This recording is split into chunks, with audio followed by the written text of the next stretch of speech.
관념의 조작입니다. 우리 인간이 만든 거는. 학과 도의 구분을 맨 처음에 인류 역사에서 시도했던 사람이 바로 노자예요. 노자가 이제 앞으로 우리 그 공부도 할 텐데, 학문하고 도를 맨 처음에 구분을 시도했던 거예요. 우리가 통상 말하는 어떤 지식공, 학문이라고 이런 부분은 이론의 체계 전체, 이것과 다른 게 있다는 거예요. 도라고 지칭하는 어떤 이 궁극의 진리를 논하는 문제에 들어가서는 이것이 혼동돼서는 안 된다는 거죠. 그러면서 이게 BC 500년, 지금으로부터 2500년 전에 어떤 대철학자가 이 이야기를 했던 거예요. 시기적으로는 거의 부처님하고 거의 비슷한 거죠. 예수님은 이로부터 한 500년 후에 나오시고, 이때 노자 하는 말이 뭐냐면, 우리가 통상의 학문, 지식 공부를 하기 위해서는 학일이기다. 하루하루 더해가면 된다. 아까 그 물그릇에다가 자꾸 조금씩 더 그냥 뭐가 있든지 조금씩 더 부어가면 된다. 조금씩 더 부어가면서 뭔가 추가적이고 부가적인 방식으로 얹어가는 게 학문이라는 거예요. 우리 지식 공부라는 게 그렇잖아요. 초등학교 6년간 공부했던 거 그 위에 토대 위에 또 중학교 공부를 얹고, 또 그 공부 3년 후에 또 고등학교 공부 3년을 또 얹어요. 그래서 그것도 모자른 사람은 대학 가서 4년을 얹고, 또 대학원 가서 또 자꾸 이렇게 추가적 부가적으로 이게 더할 입자죠. 더해가. 이 공부는 계속 더해가. 근데 이거는 어떤 정보가 계속 누적되는 것 뿐이지, 이 공부를 한다고 해서 사람이 근본적으로 변화하고 있는 것은 없습니다.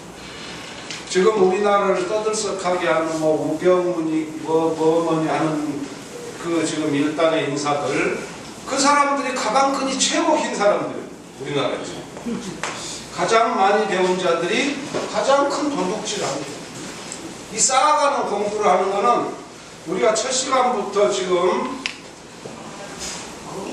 텅 빈 어떤 이 우주식, 순수하고 초월적이고 인간의 때에 묻지않은 텅 빈 순수한 의식의 가운데 얼룩처럼 자아가 생긴다고 하죠. 어느 한 시점에 자아가 생기면서 이제 탐욕과 분노와 어리석음의 이 탐진치로 또 뭉치는 이 과정에서 이놈이 자꾸 이 학을 요구하는 거예요. 내가 똑똑해져야 되겠다. 내가 공부를. 그 점점 커져서 나중에 얘가 뭐가 됐어요? 괴물이 됐다. 지 개인적으로는 엄청난 효율을 가진 로봇가 되겠죠. 결국 사회에 대해서는 얘가 지금 무슨 짓을 하고 있을까요? 보통 사람들이 이만큼의 무슨 잘못을 한다면 얘는 그 100배, 1000배 거대한 해악을 끼치는 그런 괴물이 되고, 그러니까 공부의 방법론에 대해서 우리가 좀 깊이 생각을 해요. 단순히 이걸 효율만 가지고 논할 수도 있는 거야. 그게 아니고 근원적으로 어떤 인간의 변혁을 불러오는 그런 공부로 갈 것이다 하는 이런 문제를 노자가 도덕경을 통해서 누차 하는 말이 그런 거죠. 그러면서 하는 말이, 학은 이렇게 하루하루 쌓아가면 되는 거지만 도는 절대 그렇게 안 된다. 진정한 진리에 이르기 위해서는 나날이 무언가를 덜어내야 돼.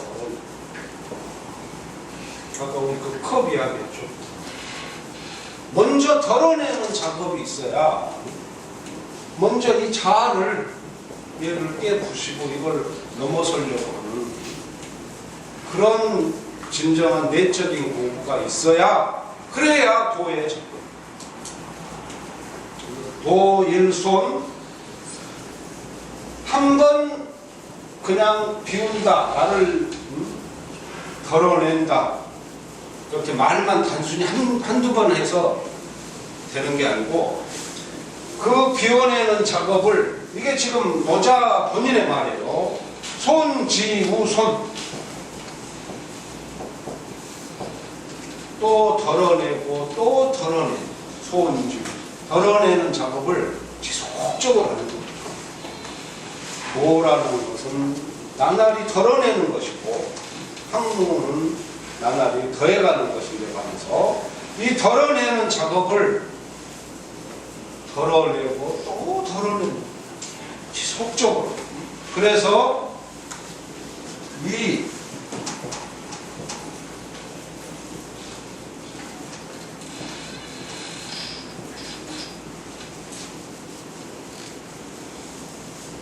지어무의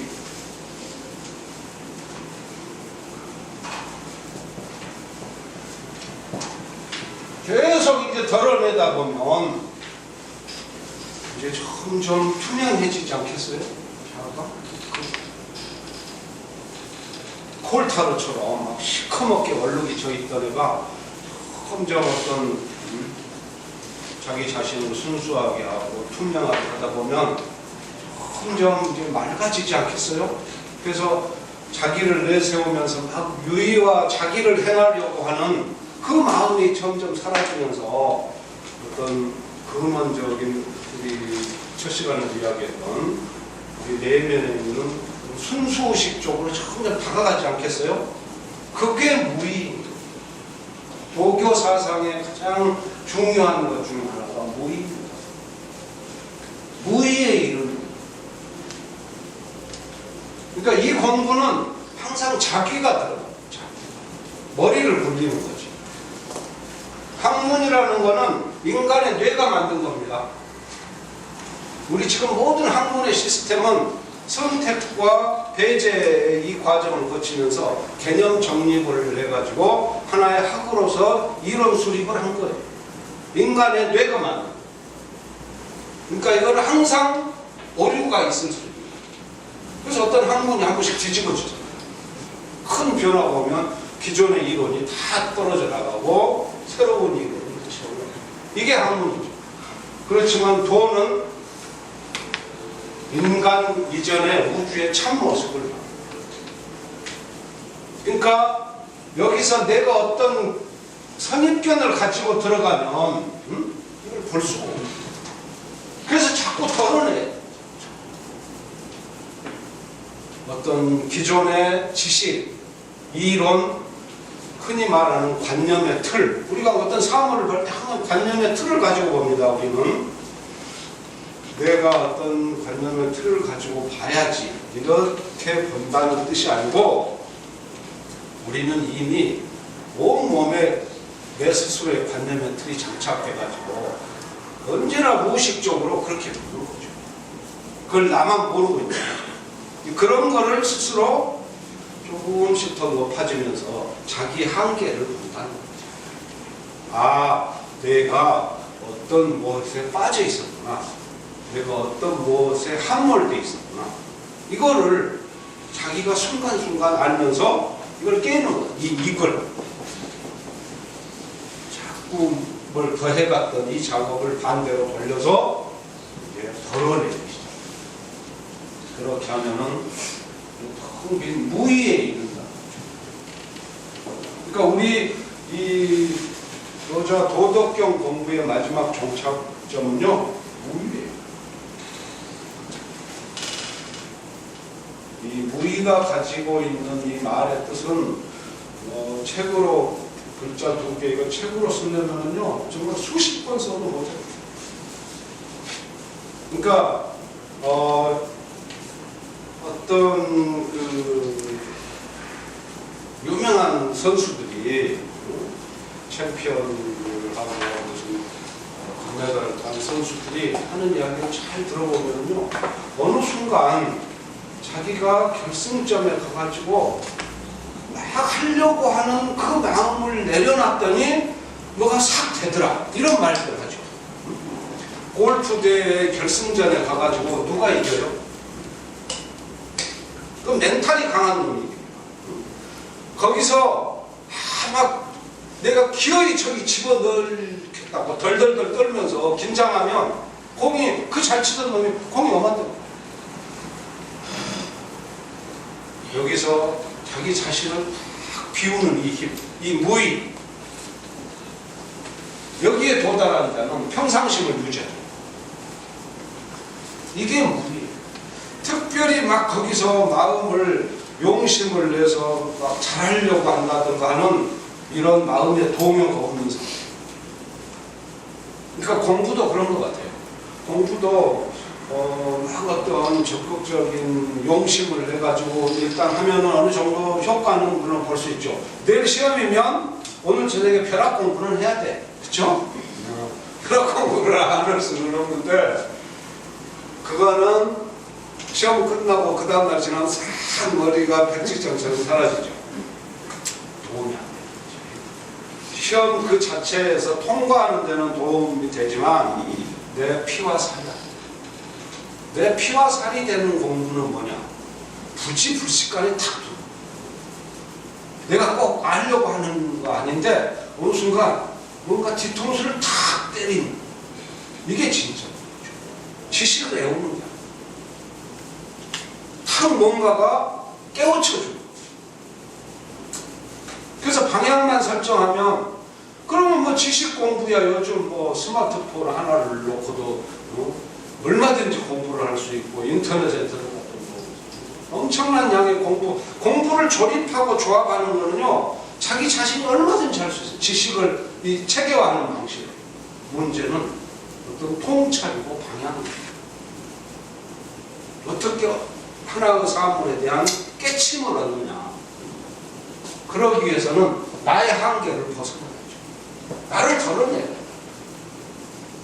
공부의 가장 중요한 것들을 자아 속으로 몰고 들어가는 게 공부가 아니에요. 자아의 한계를 좀 깨뜨려가는 이 방식의 공부라. 그래서 지어 무의에 이르면 이게 중요합니다. 이게 노자 공부의 최종 종착지와 같은 건데 노자가 딱 이런 수수께끼 같은 거죠.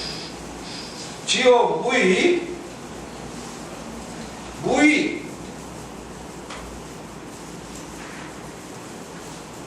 이 무불이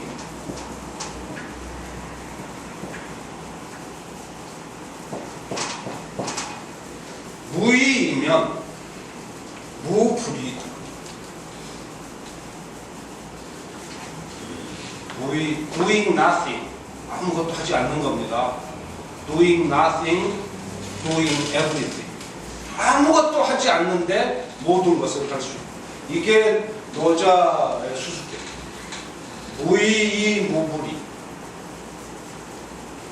원래 이렇게 좀 지혜가 높으신 분들은 반어법들을 많이 써요. 수수께끼 같은 문자들을 많이 날리는데 그 중에서도 이 지구상에 존재하는 즐거운 많은 반어법들이 있지만 노자의 반어법처럼 심각한 반어법은 없어요.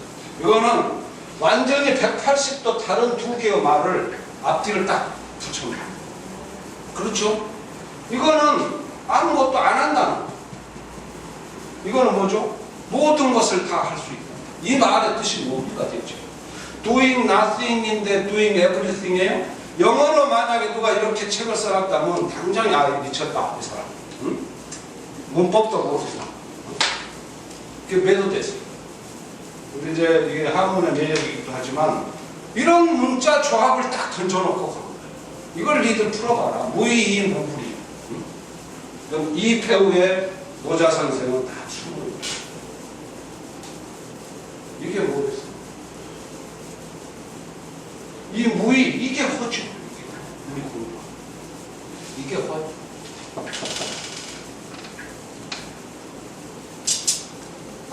허에 이르러서 텅 비웠을 때 그때 모든 것을 다 할 수 있는 사람. 내가 나서서 막 뭘 하려고 하면 오히려 좀 못해. 막혀. 남하고 충돌이 있어요. 그 전체를 못 봐. 근데 나를 비우고 텅 빈 상태로 돌아가면 뭔가가 나를 도와주는지 모르는데 그냥 쓱 뭔가가 이 되기 시작합니다. 그러니까 무의무불이라는 말은요, 기독교식으로 설명을 하면은 이게 아주 큰 은총의 순간을 이렇게 표현합니다. 신의 은총을 받고 부처님의 가피력을 받은 사람은 자기가 꼭 나서서 일을 하는 게 아니에요. 뭔가 어떤 성령이 임해가지고 일이 막 술술 풀려 제대로 막 돼요. 이 상황을 여자는 이렇게 표시해요. 이 은총의 순간을 아주 수수께끼 같은 말 안에 담습니다. 그러니까 여러분도 일생을 살아가시다가 지금까지는 자기, 내가 나서서 뭐를 하는 거죠. 유의,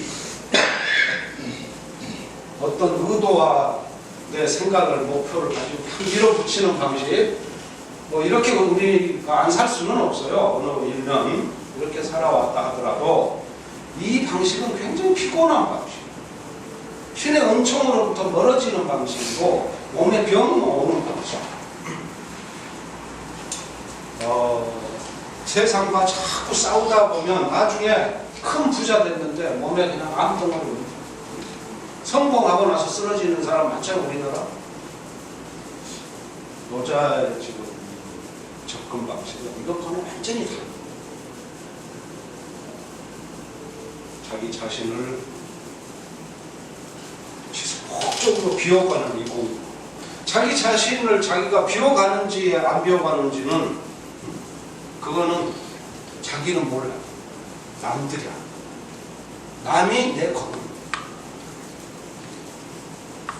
남들이 어느 순간부터 나한테 막 잘해주기 시작하고 막 친근하게 하고 뭐 상담을 물어보고 이런 이유는 뭐겠어요? 아, 내가 뭔가 그 사람들한테 신뢰를 주고 내가 어제와 나보다 조금 나아지면서 변화를 된 모습을 보였기 때문이지 않겠어요? 그런 관점에서 이 수수께끼 같은 무의무불이, 그러니까 이거는 이런 겁니다. 무의라는 거는 우리 행동의 능동성과 수동성의 관점이 있잖아요. 이걸 잘 생각해 보셔야 되는데, 이거는 무의라는 거는 궁극의 수동성을 말합니다. 내 자아가 나서서 뭔가를 획책하려고 하는 그런 어떤 과잉의 능동성이 사라진 상태. 그러니까 기도를 한다면은 입으로 막 하느님한테 뭐라고 쫑알대는 이런 구술 기도를 멈추고 내 귀를 쫑긋해서 이렇게 들어보는 이 상태. 그러니까 마음이 딱 집중되어 있는 거예요. 열려 있으면서. 이게 무의예요. 귀를 쫑긋한 이 상태가 무의. 그러면은 무불이 이거는 뭐냐? 이거는 만능의 활동성을 말합니다. 이거는 궁극의 수동성을 말하는 거고, 이거는 만능의 활동성. 궁극의 수동성에 들어가면 우리는 모든 것을 하죠. 이 개념은요, 무슨 각자 늘 염두에 두시면서 인생의 여러 방면에 다 적용돼, 모든 방면에 다 적용돼. 예술가들이 추구해서 큰 걸작을 남길 때 그 사람들이 알게 모르게 도달했던 경지가 다 이런 거예요. 자기와 유의를 버리고 뭔가 이 자연과 하나가 됐을 때 그때 위대한 작품이 탁 나오는 거예요. 어떤 그 계기가 탁 열리고, 이게 무의. 아주 큰 은총의 순간을 이렇게 표현합니다. 이 전체 배우에 지금 허가 있는 거예요. 허가. 그래서 우리가 허 공부를 하는 중인데 전번 시간에 했던 것을 잠깐 한번 되돌아보면, 했던 이유는 뭐냐면, 일식은 아무리 순간적으로 어둠이 와도 시간이 지나면 다시 태양이 나타나는 거죠. 그 관점에서 말씀드립니다. 그러니까 우리가 스트레스를 받고 우울증이 오고 괴롭고 화나고 슬프고 하는 이런 감정의 그 먹구름이 일식처럼 내 원광명 청정체를 딱 가린다는 거예요. 그러면은 이게 너자식으로 말하면 이제 자기와 유의가 극단에 이른 거예요. 나는 막 뭘 해보고 싶은데 안 되는 거예요. 그냥 부딪혀가지고 화딱지가 이빨이 나오는 이런 상태.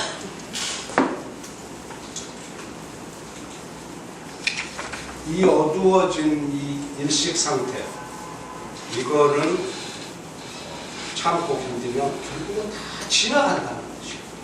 언젠가는 그 배후에 있는 태양이 다시 본연의 모습을 드러내면서 광명천지로 다시 돌아온다. 근데 우리가 그 순간을 못 참으니까 가서 어느 놈 멱살을 잡고, 어느 놈 멱살을 못 잡으면은 뇌 뒷골을 잡고, 그러다가 막 누구는 뛰어내리고 누구는 뭐 약을 먹고 지금 그렇게 가는 거죠. 자기 자신의 본질을 모르니까 이 일식이 왔는데 이 어두운 게 진짜 자신인 줄 알고 착각하고 사니까 자기 본질이 이렇게 광명천지인 그 세상인 걸 아는 사람은 참을 수 있는 힘이 생겨요. 아, 이게 잠시 내 지금 자아가 이게 지금 동요를 일으켜가지고 얼룩을 일으켜서 세상을 내 마음을 어둡게 하는구나. 이게 참으면 넘어가. 이걸 아니까. 왜 영원한 본성은 빛으로 가득 차 있다는 것을 아니까 이 사람은 그렇게 격하게 반응을 용서할 수가 있고 넘어갈 수가 있고. 그래서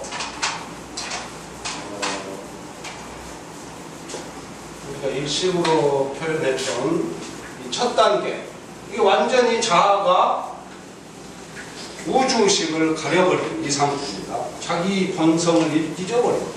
지금 분노와 슬픔 속에 빠진 자아에 함몰된 사람의 모습이고, 그러면서 이제 조금씩 깨어나는 거죠.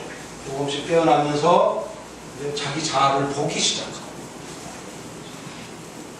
뭔가 좀 이제 마음이 여유로움이 생기고 자유로워지는 성숙된 인격으로 가는 거죠. 그리고 이제 부처님이나 예수님 같은 이제 큰 도에 이르신 분들은 근데 이게 얘가 전혀 힘을 못 쓰는 거예요. 얘는 언제 힘 쓰느냐? 친구 얼굴 알아볼 때, 엄마 아버지 집으로 돌아갈 때, 자기 집, 응? 자식들 이름 부를 때, 그럴 때 딱 제대로 기능을 딱딱 하고 사라지는 거예요. 그거 큰 교회는 항상 거울처럼. 이게 우리가 말하는 허라는 거. 전번 시간에 여기까지. 이래서 허 공부가 중요해요. 노자의 허는 실은 이거를 설명하기 위한 거예요. 노자는 여기서 여기까지 지금 설명을 다 닦아 먹어버렸죠? 차경남이한테 가서 하라고, 여기서 500년 후에 네가 다 알아서 하라고 이거 딱 닦아 먹고 이 중요한 말씀을 안 하시는 거예요, 양반. 그러고 느닷없이 치허극, 허극치에 도달해라. 그러면 너는 도를 볼 것이다. 지금 우리 16장의 앞구절 그 네 마디 말의 뜻이 그겁니다. 허극치에 도달하면, 그리고 고요를 잘 간직하면, 이게 지금 동어 과목이에요. 치허극,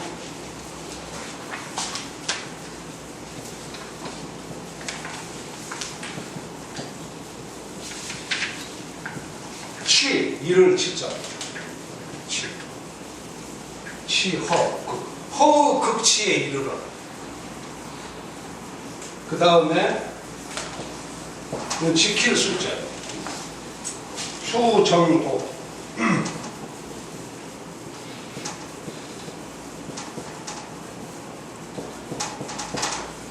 이거는 고요할 정자, 정숙한다고 하죠. 우리가 고요한 정자.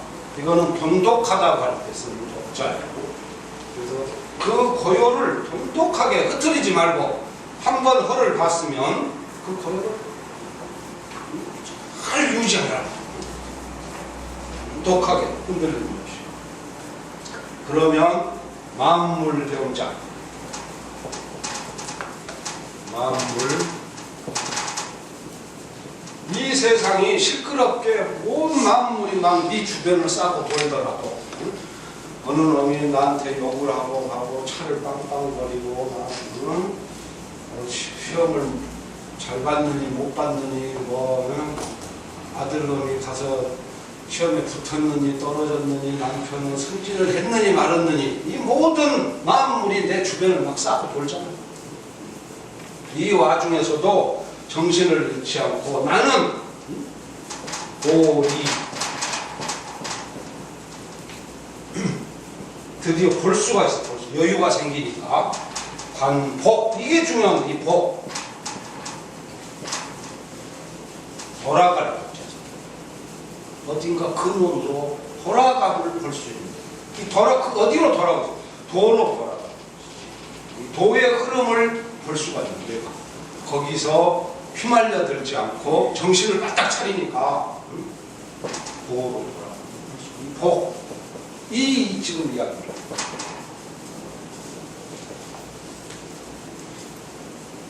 그래서 이제 우리 이야기가 이 복자에까지 왔습니다.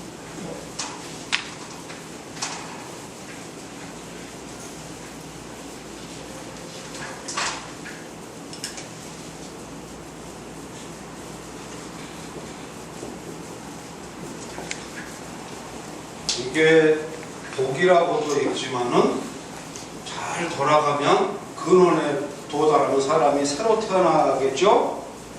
그래서 이걸 부로도 있고 부활할 때는 이렇게 쓰고 이것을 부활 이렇게 이 복입니다. 돌아가서 새로 태어나 부활 부자예요. 복자가 이제 돌아간다는 것까지는 알겠는데 그럼 과연 어디로 돌아가는 것인가? 어디로 돌아가는 게 나의 존재의 원천으로 돌아가는 거고 나의 근원으로 돌아가는 거냐? 어디로 돌아가야 돼? 우리 인간은 몸이 있고 마음이 있습니다. 그러면 몸의 관점에서 볼 때 우리가 내 존재의 근원이라 하면 어디로 돌아가겠어요? 몸에서 나의 중심은 어디입니까? 어디로 돌아가야 되겠어요? 어떻게 돌아가야 되겠어요? 이걸 잘 생각해. 어디로 돌아가야 되는데 이제 중대한 지점이에요. 분명히 이제 돌아가야 할 근원으로 돌아가야 한다는 걸 알았어. 근데 우리 인간은 몸과 마음이라는 두 가지를 가진 존재입니다. 우리는 그래서 몸 공부와 마음 공부를 같이 하고 있죠. 그럼 몸 공부 측면에서 첫째, 몸으로 어디로 돌아가야 돼? 머리로 단존 배로 배를 함으로 이상하게 또 이렇게 써요.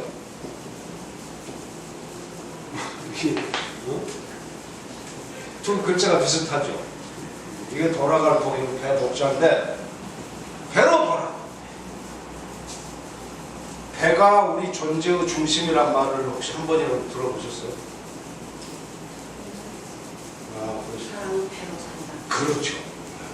여러분이 부모님으로부터 몸을 처음에 받을 때 그때 세포 형성이 어디에서부터 맨 처음에 시작됐어요? 그렇죠. 배꼽에서부터 시작. 우리 몸이라는 거는요, 이 배꼽에서부터 자라나기 시작합니다. 여기 자라나가지고 마지막 뇌까지 성장합니다. 이 존재의 중심이 배입니다. 배. 먹고 살기가 바쁘니까 너무 이 머리를 써서 머리가 중요한 시대에 와서 그런 거지 머리는요 있으나 없으나 안 죽어요. 좀 바보일 뿐이, 좀 바보면 어때요? 살면 되지. 근데 배는 여기서 출혈이 나면 바로 죽는 거예요. 작동을 안 해요. 음식이 뭐 소화가 안 되면 죽는 거죠. 그래서 제 개인적인 생각은 그 줄기세포에 관해서 학자들이 뭐 많이 아는 것 같아도 실은 아직 정확하게 알지들은 못해요. 이 논문들을 보면. 근데 제 생각은 우리 몸 안에 지금 분명히 줄기세포들이 남아있거든요. 남아있는데 줄기세포가 가장 진화를 많이 한 부분에 남아있을까요? 가장 진화를 안 하고 있는 부분에 남아있을까요? 안 하고 있는 데 남아있겠죠. 최초의 그 시작점에 남아있지 않겠어요? 그 시작점이 바로 배예요. 그래서 단전호흡이 그렇게 중요합니다. 그래서 모든 수행자들은 항상 복식호흡해라, 단전호흡해라, 그 이상한 소리를 계속 하고 있잖아요. 그 이유가 바로 이거예요. 여기가 우리 생명이 자라났던 최초의 지점입니다. 여기가 우리 몸의 근본, 돌아갈 지점이 바로 몸에서는 단전입니다. 이 단전을 좀 유식하게 쓰면 이렇게 써요. 이 제자가 무슨 제자였습니까? 다 잊어버리셨구나. 배꼽 제자. 이 옆에 있는 이건 육달월, 우리 몸이 이제 고기니까 육체를 뜻하는 육달월이고, 이 제자는 다시 복습 한번 합시다. 또 잊어먹으셔야 되는 것 같은데, 이 제자는 같을 제자. 같을 제자 옆에 지금 육달월이 붙은 게 배꼽이에요. 우리가 노래를 같이 모여 한꺼번에 하는 걸 뭐라 그래요? 재창한다. 그겁니다. 같이 하는. 뭐 동시에 하는 것을 일제히 한다고. 같은 거예요. 이 재는 왜 그럼 배꼽은 어디하고 어디가 같길래 같을 제자를 썼을까요? 배꼽이 몸의 중심인 거예요. 그래서 배꼽에서 머리 끝에까지 이르는 길이하고 발끝까지 이르는 길이가 같아요. 두 개가. 이 길이하고 이 길이가 같은 겁니다. 조금 차이가 뭐 있을 수 있죠, 사람은. 그래서 같을 제자로 쓰는 거예요. 그러니까 이 말의 뜻은 중심이니까 같은 거죠. 중심이. 배꼽이 중심이라는 뜻이 이 글자 아니에요. 그래서 이 단전을 배꼽 아래에 있는 거죠. 배꼽 아래. 제하 단전이라고. 단전 이것이야말로 아무 핵의 위험이 없는 원자로. 이걸 살려야 돼요. 이게 지금 솥이거든요. 뜨끈뜨끈한 솥인데, 이 솥이 다 불이 꺼져가지고 차디차면 그 사람이 온전히 살아가겠어요? 모든 병은 실은 단전이 차디차지면서 오는 거예요. 근데 나중에 병은 실제로 어떤 부위에 오니까 의사들은 여기만 치료를 하고 여기만 공략하는 거예요. 근데 실제 뿌리는 그냥 뿌리가 썩어가고 있는 걸 모르고 폐가 안 좋네, 피부가 어디 안 좋네, 어디 편도선이 안 좋네. 결국은 그걸 하나하나 다 찾아 들어가면 단전이 차디찬 겁니다. 그래서 모든 공부의 핵심은 죽어있는 단전을 살리는 거예요. 이게 뭔 공부의 핵심. 그럼 단전을 어떻게 살리느냐? 첫째, 호흡으로 살리는 거죠. 호흡. 이게 단전. 이게 복식호흡이고 이게 심호흡. 지금 우리는 호흡을요, 잘해야 지금 여기 평식으로 하는 거예요. 근데 이제 여러분들이 이 공부를 하면서 단전을 살리고 끊어진 이 중심부와의 연결을 다시 살려내면 단전이 살아오죠. 어린애처럼. 집에 그 꼬마들, 조카 조카들이나 손주들 봐보세요. 잠잘 때 어린애들은 배가 막 뚫끔뚫해요. 여러 번 배 만져보시면 죽어 있어. 안 움직여. 끊긴 거지. 중심과의 연결이. 첫째는 호흡으로 살릴 수 있습니다. 호흡, 끊긴 이 연결을. 그래서 이제 이 호흡법을 집중적으로 좀 수행을 할 필요가 있으신데, 일단은 잘 우선 이해를 하세요. 원리적으로 이해를 하면 모든 게 자기가 방향을 명확하게 이해하면 몸과 마음이 그쪽으로 가요.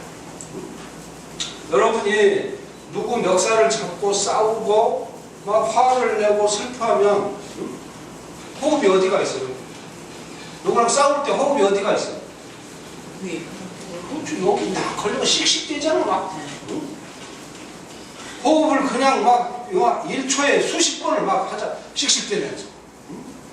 왜 그러겠어? 그 과정을 한번 생각해. 왜 화를 내면 사람은 호흡을 깊이 오늘 공부해보니까 호흡은 단전에까지 이르러야 정지의 중심에 닿는다. 다 공부했어. 이론적으로. 다 했는데 가다가 또 그 새끼 또 만났어. 나 빚쟁이. 그래가지고 저는 내 돈 떼먹었지. 화가 월칵 나서 싸우면 갑자기 호흡이 여기 와 있어요. 왜 그렇죠? 뇌가 호흡을 뺏어먹는 거예요. 뇌가 평소에는 과도하게 작동을 안 하니까 얘도 호흡을 나눠 먹고 몸도 나눠 먹습니다.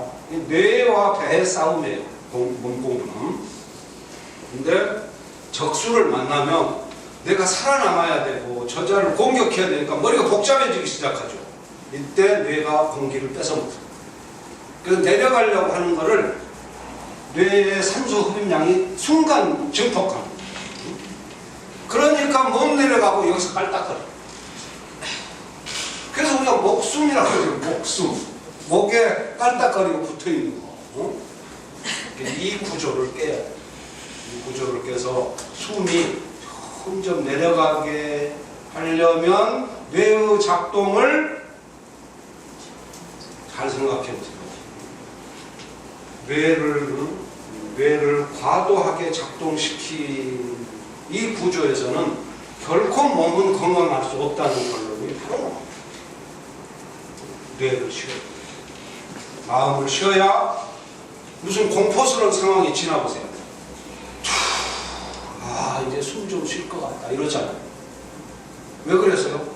무서우면 숨을 못 쉬고 여기 천정방송하고 숨이 안 내려가. 무서우니까 머릿속이 복잡하니까.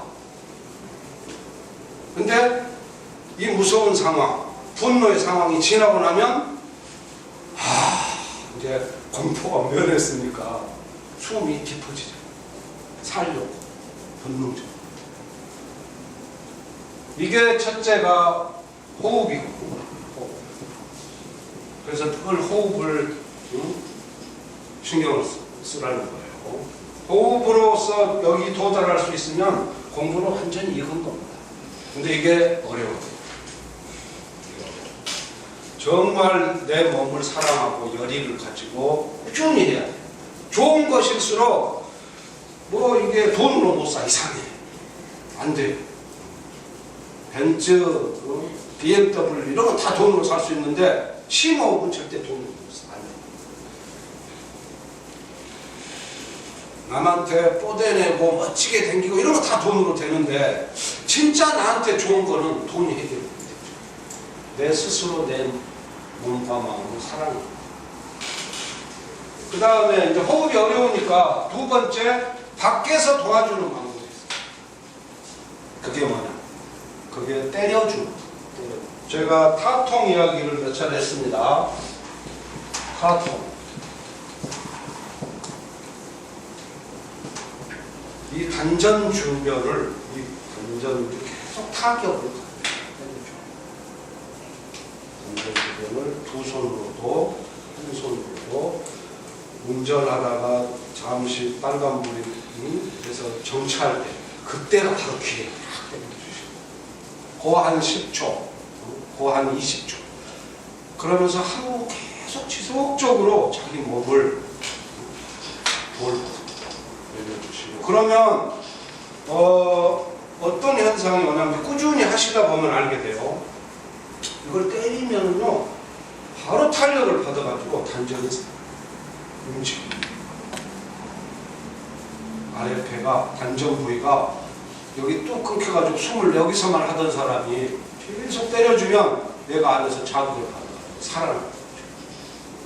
그러면 얘는 이 타통을 하면 얘는 마치 전번 줄탁동식 그 달걀 깨뜨리는 거에서 밖에서 깨주는 거고 이거는 안에서 깨고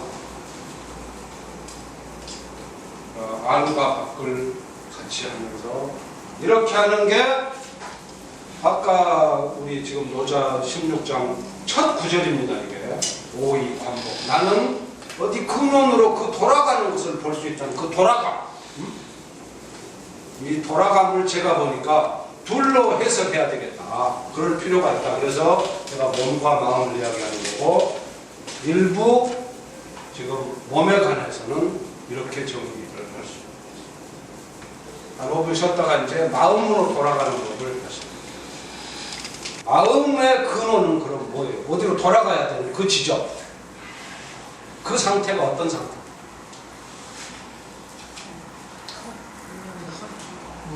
그렇죠. 이게 무념무상. 이 돌아가는 이 지점이 이게 무념무상.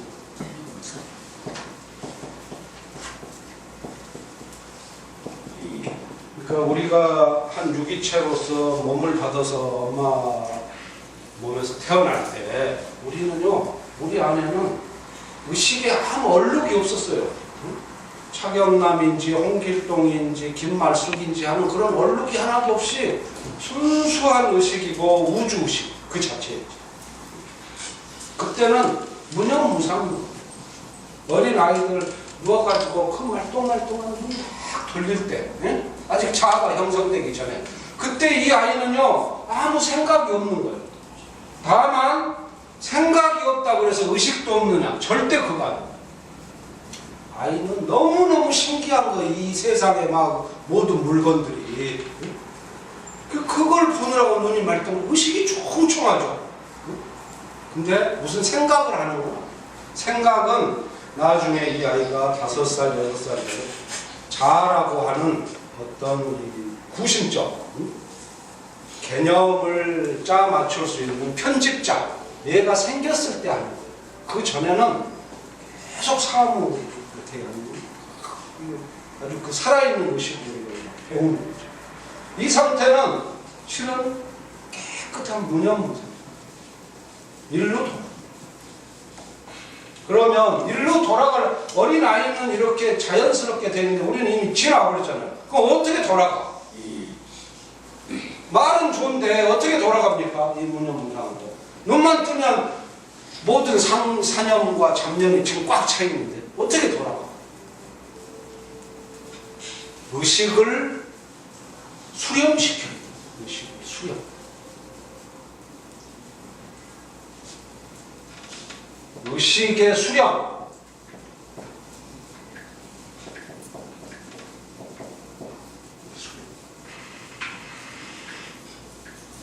우리가 생각을 한다. 사념이 머리에 떠돈다. 이거는 뭡니까? 의식이 분산된다. 일심이 분심이 든다. 이 생각, 저 생각, 생각이 쪼개집니다. 이게 분산된 의식이죠. 우리 통상인의 일상의 마음이라는 거는 조금 있으면 뭐 해야 되고 어디 가서 뭐 항상 분심이 들어있어요. 마음이 이렇게 분산되어 있지. 무념무상은 그 정반대의 길이에요. 이것은 의식을 수렴시키는 거죠. 그래서 이 의식을 수렴시키는 이 공부를 뭐라고 했어요, 우리? 이게 해방반주죠. 지금 처음 듣는 분들도 있어서 좀 어려울 수 있어요. 집중을 한번 해보세요. 우리의 의식은 저 안에 근원적인 순수 의식이 이렇게 있습니다. 근데 이게 우리 생각과 잡념으로 가려가지고 못 보는 것 뿐이죠. 근데 모든 힘은 실은 여기서 오는 거예요. 우리가 나쁜 생각을 할 때도 가지 끝이 썩어가고 있어도 거기에 이 뿌리에서 힘이 지금 가고 있는 거죠. 가다가 끊기니까 얘가 죽어가지만 힘은 뿌리에서 오는 거예요. 우리가 좋은 생각을 하든 나쁜 생각을 하든 이 텅 빈 무념무상 상태, 이 원광명 청정체에서 우리의 의식에 빛을 공급을 하는 거예요. 그러니까 우리가 지금 사물을 보고 있지만 우리 사물을 보는 거는 이 의식이 나가서 사물 인상을 취해서 섭취하는 거예요. 의식이 밖으로 나가는 거예요. 의식은 그러니까 두 개의 나를 가진 화살과 같이 있는 거죠. 내가 여기 있는데 내 눈을 통해서 의식이 나가. 밖으로 탁 나가서 부딪히고 이게 들어오는 거죠. 여기서 사념이 형성되는 생각이. 회광반조다, 의식의 수렴이라 이런 이 말은 뭐냐면 이 프로세스를 배제시켜. 이걸 제거. 쉽게 말하면 이 뇌를 잠들게 하는 거지. 사념과 번뇌망상을 내려놓는다는 말의 뜻은 나아가는, 밖으로 지금 쏘나가는 우리 이 오관을 통해서 쏘아나가잖아요. 이거를 셔터를 내리고 이 살아있는 생생한 의식을 안으로 돌려. 그게 의식의 수련입니다. 이게 어려운 거예요, 실제로. 이 길의 의미를 이해를 하시고 이거를 스스로 이 길을 찾아가셔야 돼요. 의식을 수렴한다는 거. 그러니까 이게 이제 우리 마음 공부의 핵심이 바로 이겁니다. 우리 의식은 광선과도 같은 거예요. 여러분들 지금 나를 볼 때 생각을 해보세요. 여러분 안에서 뭔가 의식의 광선이 앞으로 쭉 나오잖아요. 눈을 감으면 이게 막히죠. 귀는 열려있는 상태에서 뭔가가 지금 나가고 있습니다. 그러니까 우리 오관 중에서는요, 눈이 감각에서 쓰는 에너지의 80%를 눈이 써요. 그러니까 눈을 감고 있는 것만으로도 휴식을 취할 수 있는 상태. 그래서 뭐 할 때 눈을 좀 감으시고 자연스럽게 이렇게 하면서 다 쉬려고 그러면서 눈을 동그랗게 뜨면 그게 휴식이 오겠어요? 안 되죠. 그러면서 감각들을 내려놓고 하나로 모으는 거죠. 하나로 모으다 보면 이 자아가 점점 내가 힘을 잃어가면서 투명해지는 길을 간다. 그러다 보면 언뜻 그 배후에서 원광명 청정체의 그 기운이 반드시 오는 것 같아요. 그걸 집중적이고 체계적으로 하는, 그게 이제 부처님이나 여자 장자였던 이제 명상이죠. 우리는 뭐 거기까지는 다 못 가더라도 기본 틀을 이걸 잘 모르죠. 이 광, 밖으로 쏟아져 나가는 이 광, 의식의 광을 안으로 돌리는 겁니다. 핵광. 그래서 나의 근원을 저 속에 있는 것을 비추는 거죠. 이 공부를 여자 말은 지금 그런 뜻입니다. 그래서 의식의 수렴을 해서 이렇게 되면 어떤 단계에 이르느냐 마음이, 이거를 장자를 보면요, 이걸 약경이라고.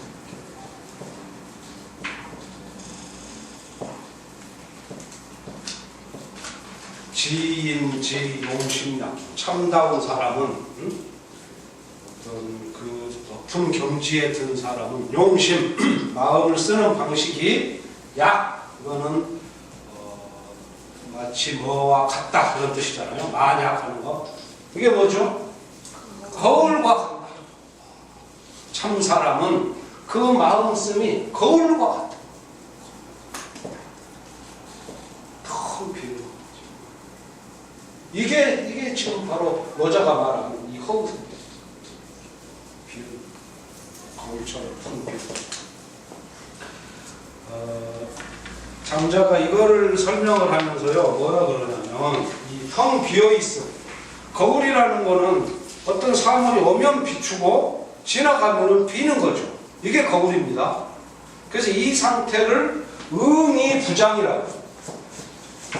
순간순간 반응. 빨간 공이면 빨간, 파란 공이면 파란. 순간순간 있는 그대로를 반응을 그때 반응할 뿐 응이 부장.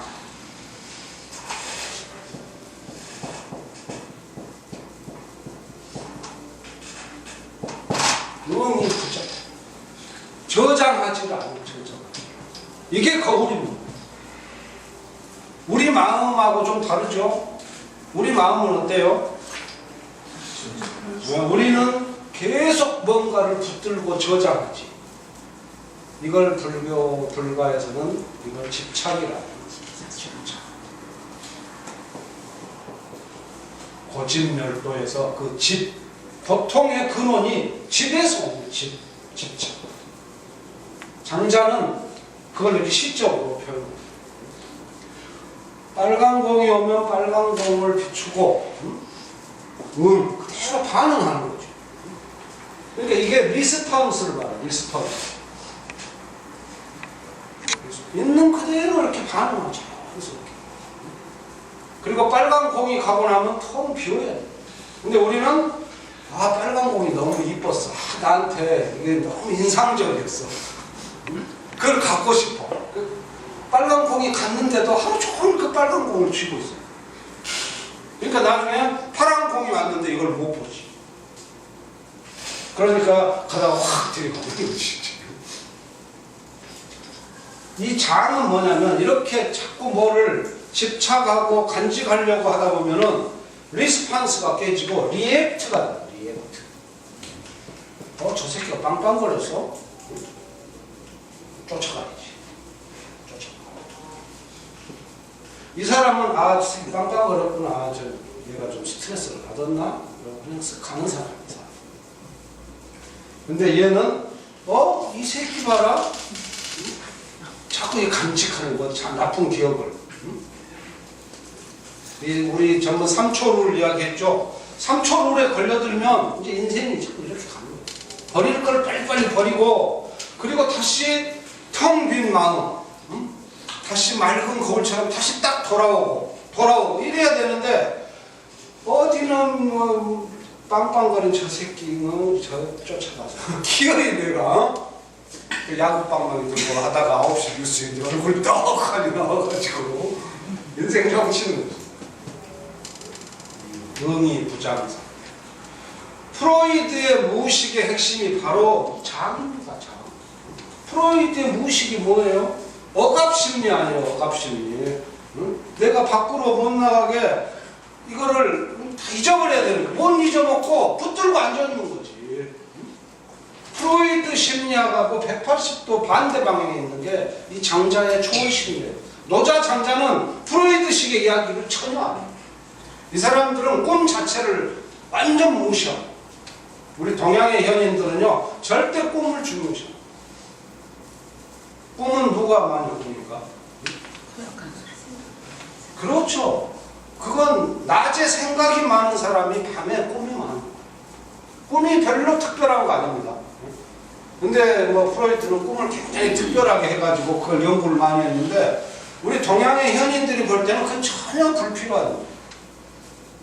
낮에 마음이 텅 비는 이 돌아오는 이 힘을 자기 근원으로 돌아오는 이 힘을 가진 사람은 낮에 또 생각이 텅 비어있기 때문에 밤에도 꿈을 안 꿔요. 뭐를 꿈을 꿉니까? 모든 게 그 순간순간 다 정리가 돼요. 밤에 꿈을 꾸는 거는 의식의 한 덩어리가 정리가 안 돼가지고 괴롭다는 것을 주인한테 알리는 신호예요.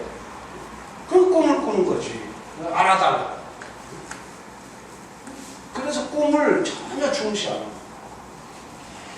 그러니까 이제 그런 어떤 차이들이 있는 것이고, 이 과정에서 인간의 마음이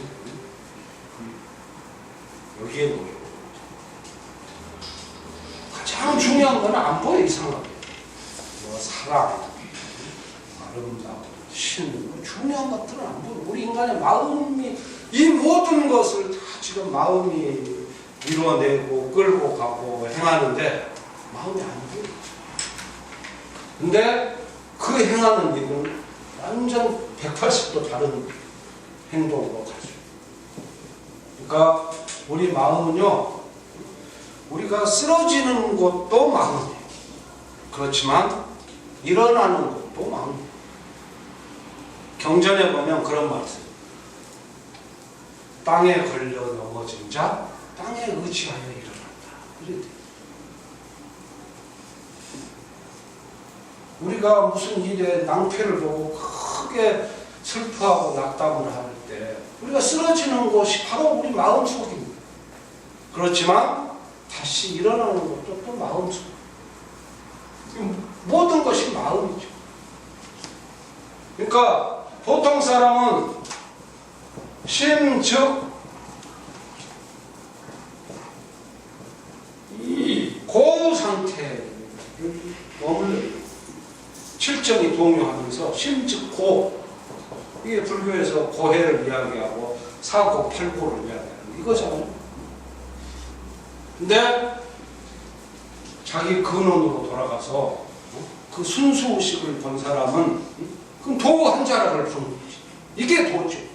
무슨 저 하늘에 있는 무슨 해계망치가 그런 이상한 뭐 마술을 보이고 이런 게 도가 아니고 그건 어리석은 이야기의 극치일 뿐이고 인간의 마음의 길, 근원적 그걸 찾아가는 거예요. 그래서 이게 심즉 도가 되는 거죠. 쓰러지는 것도 마음이고 다시 일어서는 것도 마음. 이건 도를 우리가.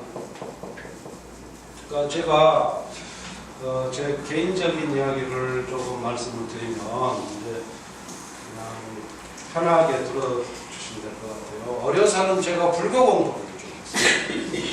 그래서 불교 공부를 했는데 해야 되고 수학 공부도 해야 되는데 한자가 굉장히 많죠. 근데 그 중에서도 심즉불이라는 이 한 단어를 제가 얻을 수가 있었어요. 그 말이 제 심장에서 다 꽂혔어요. 심즉불.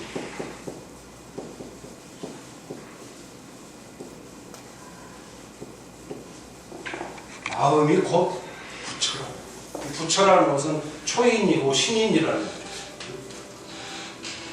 이렇게 감정의 동요를 다 초월한 참 사람이라는 것이죠. 그래서 이제 불교에서 이 한마디를 이제 간직을 하고 다시 양명학을 공부를 좀 했어요. 양명학이라는 거는 명나라 때 왕양명이라는 사람이 수립한 마음 공부의 큰 가닥인데 이 사람 책은 좀 지루해요. 좀 지루한데 거기 또 찾다 보니까 거기서 또 하나를 건졌어요. 이거 뭐라고 돼 있냐면 이 사람은 심증리 이게 왕명학의 핵심이에요. 양명학의 핵심이 심증리 마음이 곧 이치다. 그러니까 불교이고 이거는 일종의 유교잖아요. 성리학의 대항마이긴 했지만 큰 틀에서는 성리학의 범주에 들 수 있는 건데 불교와 유교가 뭔가 비슷한 이야기를 조금 다르게 하고 있죠. 한쪽에서는 마음이 곧 이치라고 하는 것이고 한쪽에서는 마음이 그 이치를 깨친 그 사람 그게 부처니까 그러면 같은 말이잖아요. 하나는 그 상태를 가리키는 거고 하나는 그 상태에 도달한 그 사람을 가리키는 것 뿐이지 실은 같은 얘기지. 마음을 잘 통하면은 어딘가요 우주의 이치에 이르를 수도 있고 그리고 그런 이치를 깨우친 그 사람이 될 수도 있다. 이거잖아요. 그래서 이 두 말이 좀 뭐 비슷하구나 이렇게 이제 생각해요. 그러다가 내친 김에 이 양명학의 뿌리가 주자학이거든요. 성리학, 주자선생, 아까 말한 주자학을 이제 또 좀 공부를 해봤어요. 그때 주자는 뭐라 그러냐면 글자를 조금 다르게 써. 이 학자란 사람들은 이게 자기들 차별화라고 할까, 아무튼 뭔가 남과 다른 소리를 좀 해야 됩니다. 힘이 아니고 성적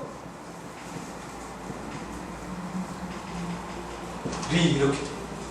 성적. 이게 주자 성리학의 핵심. 이 두 글자를 따서 성리학이라고 합니다. 그럼 이 성은 뭐냐? 이건 마음하고 같은 거죠. 엄밀히 들어가면 이 성은 마음 중에서 좀 더 순수한 부분, 이걸 말하는 거예요. 원래는. 그럼 결국은 그래도 마음입니다. 그 큰 범주를 못 벗어요. 그러니까 이 세 개가 불교, 양명학, 성리학 세 개가 결국 다 같은 이야기예요. 그렇죠? 근데 이제 문제는 말은 무성한데, 어떻게 해야 그럼 이 마음과 성을 어떤 상태에 도달해서 가야 이 이치에 도달하는지 여기에 대한 명확한 원리가 없어요. 특히 주자학은 제가 주자책을 많이 팠는데 거기에 대한 원리가 의외로 박약해요.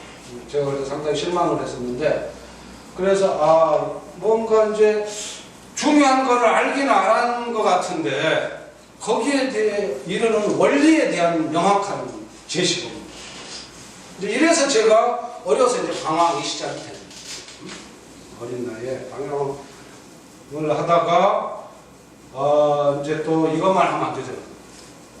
아무리 우리가 동양에 살아도 세계 서양 소식도 좀 알아야 되잖아요. 그런데 기독교 공부도 좀 했어요. 그랬더니 기독교는 지루하진 않은데 이게 이제 괴력난신이 막 등장하면서 우리 동양 합리주의에서 볼 때는 막 황당무계한 그림들이 펼쳐지는 거예요. 그래서 이런 면이 있구나. 그러면서도 그 와중에서 뭐를 건질 수가 있었냐면 예수님 말씀 중에 마음이 가난한 자는 복이 있다. 마음이 가난한 자는 복이 있나니 하늘나라가 그들의 것이오. 이렇게 돼 있다. 여기 딱 또 꽂힌 거죠.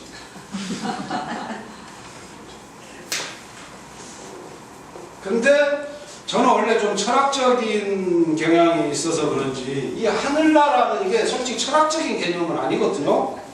그래서 이게 선뜻 이게 딱 와닿지가 않았어요. 그러면서 이제 여기서도 뭔가 답을 시원하게 못 얻고 여기서도 중요한 한 구절을 발견을 했는데 문제는 이 세 개의 종교하고 이거하고 연결이 안 된다는 거지. 이 심정리, 심적두라고 마음의 가난하고 하늘나라 이게 통으로 진리라는 것은 하나인 거거든요. 교리는 여러 개,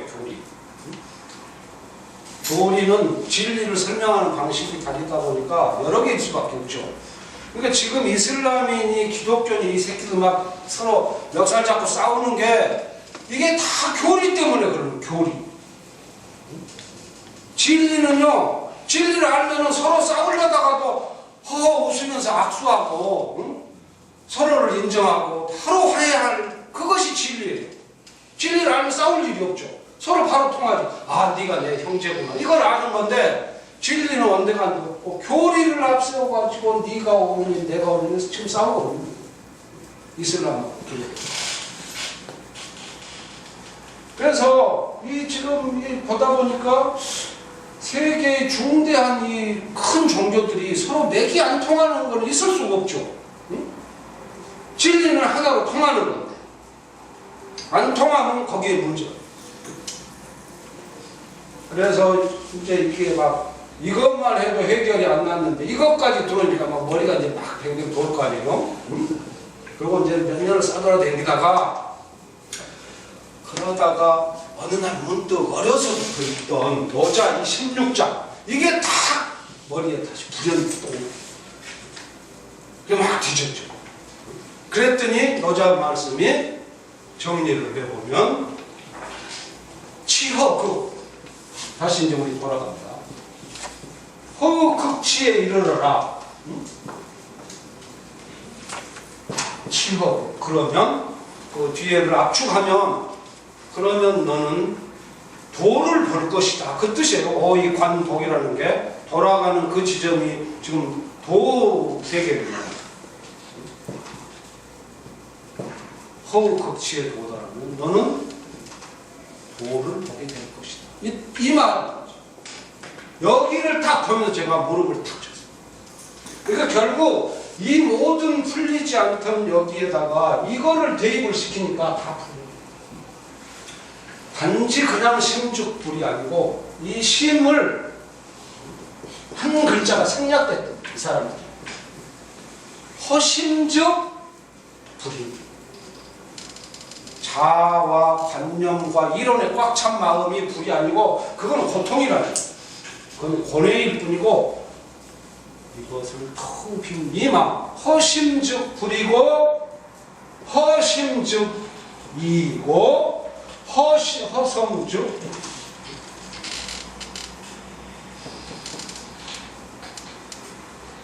노자의 이 말을 여기 이 막혀있는 데다 대입을 시키니까 이게 거짓말처럼 마음의 가난, 이게 뭐겠어요? 이 마음의 가난. 그렇죠. 네, 이게 무슨 경제적, 물질적 가난을 말하는 게 아니에요. 이게 인간의 가장 심오한 존재론적인, 영적인 그런 개념입니다. 자기의 이기적이고 탐욕적이고 그런 모든 어두운 마음을 텅 비운 그 숭고하고 빈 마음, 이게 마음의 가난이죠. 이게 바로 허지. 이게 허니까 이 하늘나라가 결국 뭐겠어요? 이게 도지고, 이게 어디 저 하늘에 있는 무슨 땅덩어리나 부동산이 아니라 이겁니다. 이게 도 상태를 말하고 예수님이 이렇게 멋진 말로 상징과 비유를 통해서 이렇게 실적인 표현을 해주신 거예요. 이걸 잘 알아들어야지 막 이걸 어디 가서 땅 몇 평을 사겠다고 막 덤비면 안 되지. 이게 결국 다 같은 말이죠. 허에 이르러 마음을 심에는 결국 도에 이 말을 노자 선생은 다 빼버리고 글자 몇 개 가지고 여기 딱 박아놓은. 그래서 제가 노자를 강의 시작할 때 제 인생의 그 여정과도 관련 있는 일이라서 이 16장을 맨 처음에 시작합니다. 그러니까 이것만 제대로 알면은 노자 전체 도덕경을 어려운 말들이 술술 다 풀려요. 무의, 무불이 같은 그런 문법에도 맞지 않는 이상한 말도 허를 이해하면 풀립니다. 그리고 타 종교의, 이게 종교의 핵심들이에요. 이 사람들 종교의. 이 말들도 그 자체로 보면 서로 연결이 안 되는 것 같지만 노자의 허를 가운데 대입을 시켜서 하면 모든 게 다 통하고 하나로. 그러니까 우리가 진리가 여기에 있고 진리를 감싸는 교리가 됩니다. 교리는 진리를 가리키기 위한 하나의 방편에 불과합니다. 이것은 손가락에 불과한 것이고 이것은 진정한 달입니다. 달은 오로지 하나가 떠 있는 거지. 달이 두 개, 세 개가 되겠어요? 오로지 하나의 달이 떠 있는데 그 달을 가리키는 손가락이 어떤 손가락은 하얀 손이고 어떤 손가락은 검은 손이고 파랗고 노랗고 길고 짧고 여성스럽고 남성스럽고 흑인의 손이고 백인의 손이고 황인의 손이고 동쪽을 가리키고 서쪽을 가리키고 다 그럴 수 있어요. 그건 서로 싸우고자 하거든요. 이걸 가지고. 근데 진리를 아는 순간 허허허 웃으면서 다 서로 악수하고 통할 수 있어요. 이걸 모르고 이걸만 붙들고 하니까 이 지구상에 지금 종교가 평화를 인간에게 갖다 주는 게 종교로 시작을 했는데 처음에는 분명히 그랬죠. 마음의 안정을. 지금 종교의 기능은 그 집단만 딱 벗어나면 타 집단과 서로 충돌, 대립, 가장 심각한 전쟁의 원인이 지금 종교적인 게 우리가 이런 점에서 절대 이 교리에 함몰돼서 모르니까 이런 거. 이 근원에 이걸 가면 다 서로 웃고 화해할 수 있어요. 그래서 이 노자 16장은 아직도 끝나지도 않았지만 3시간 정도 했으니까 된 걸로 보고 그 내용은 책을 잘 읽어보시고 그리고 다음 시간에는 14장을 할 거예요. 16장하고 긴밀한 관련이 있으니까 한번 좀 읽어보시기 바랍니다.